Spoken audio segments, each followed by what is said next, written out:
ایک غریب باپ اپنی بیٹی کو بہت پیار کرتا تھا، مگر حالات اتنے خراب تھے کہ وہ اپنی بیٹی کو زیادہ کچھ نہیں دے سکتا تھا۔ جب بیٹی کی شادی ہوئی تو اس نے رخصت کرتے وقت صرف ایک بات کہی: بیٹی، ہمیشہ اپنے شوہر کے گھر کی عزت کو اپنی عزت سمجھنا۔ بیٹی نے یہ بات دل میں بٹھا لی۔ شادی کے بعد سسرال میں حالات اچھے نہیں تھے۔ ساس اکثر تانے دیتی اور شوہر بھی کبھی کبھی غصہ کرتا۔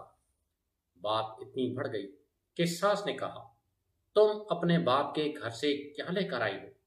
بیٹی کا دل ٹوٹ گیا، مگر اس نے خاموشی اختیار کی۔ اسی رات اس نے اپنے باپ کی بات یاد کی: عزت بچانی ہے۔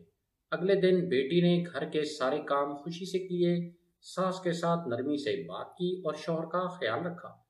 کچھ دن گزر گئے، گھر کا ماحول بدلنے لگا۔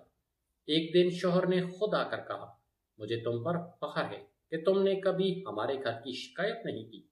ساس کی آنکھوں میں آنسو آ گئے، اور اس دن بیٹی نے ثابت کر دیا کہ عزت جہیز سے نہیں، کردار سے آتی ہے۔